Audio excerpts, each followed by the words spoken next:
share with you a brief comparison of the climate-related pledges made by the main presidential candidates of South Korea's 21st election.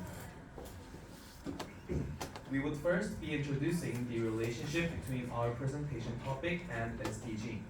After that, we would show candidates Lee Jae-myung and Kim Moon-soo and their policies.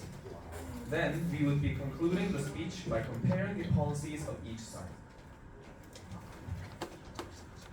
We chose this topic because it is important for international students living in Korea to understand the country's climate policies. Climate change is no longer just a national issue.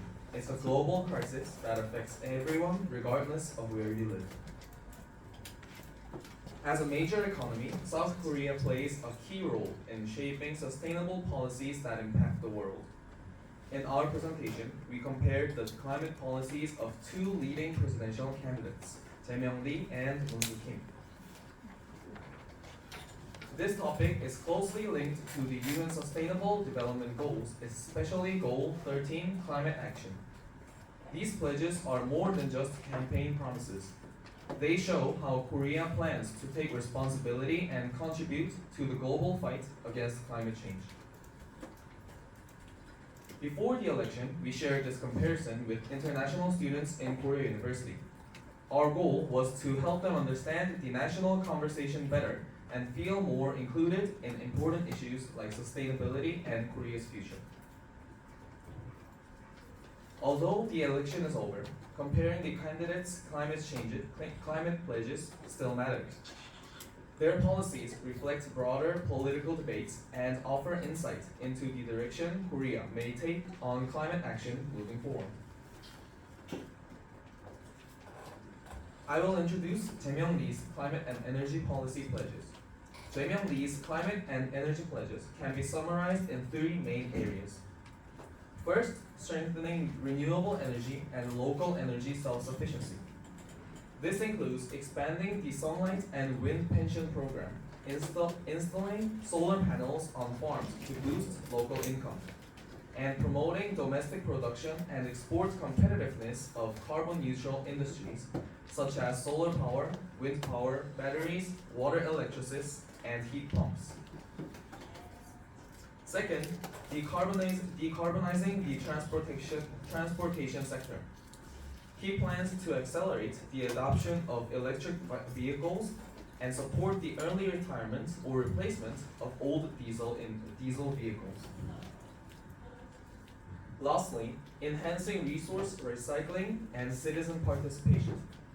He proposes a national roadmap for phasing out plastic, supporting the development of the bioplastics industry, and strengthening incentives for citizen-led carbon reduction efforts.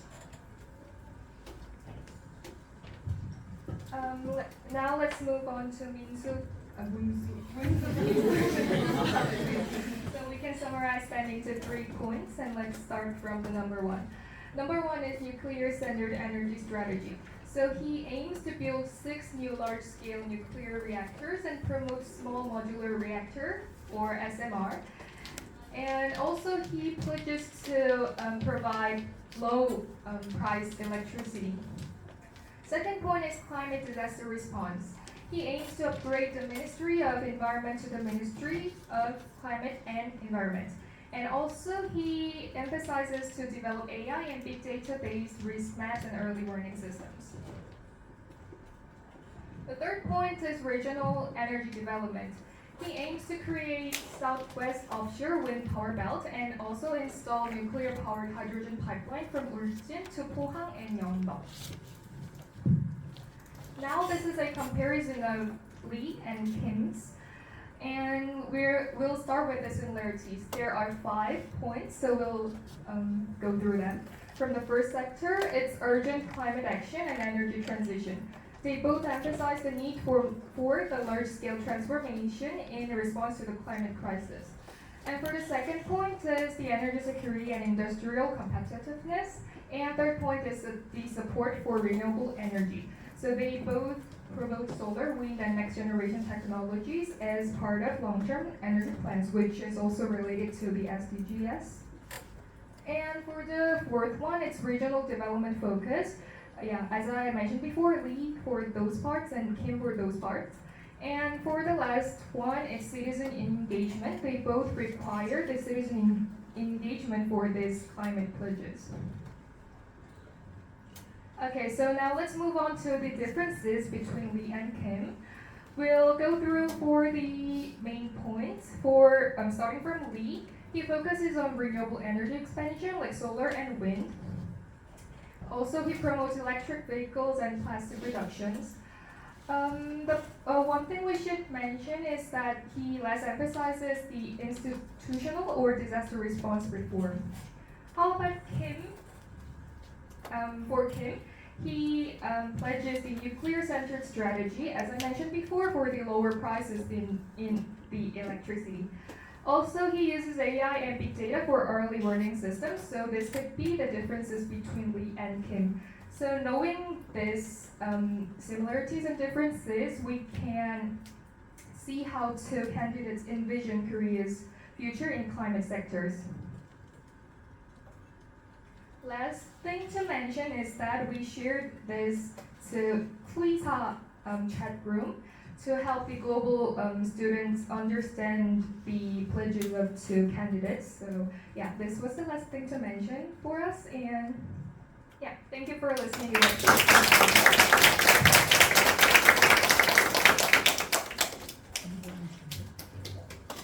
Okay, thank you so much for the presentation. If anyone has any questions, this would be the time to make them.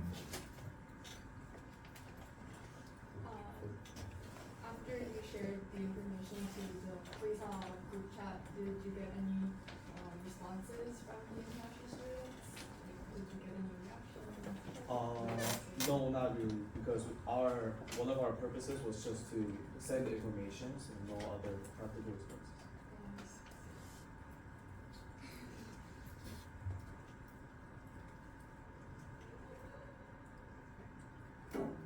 I do have one question. So, foreigners living in Korea, they don't have voting rights for president candidates, of course. But then, how do you think giving this kind of information or just any other information other than the environment could help foreigners in the long run while they're living in Korea?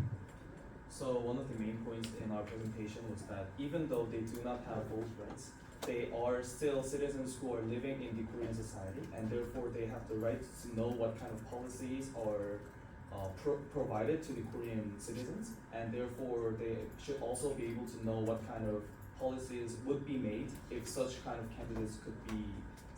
candidates were elected. And therefore, I think even without the voting rights, they are able to make an opinion about what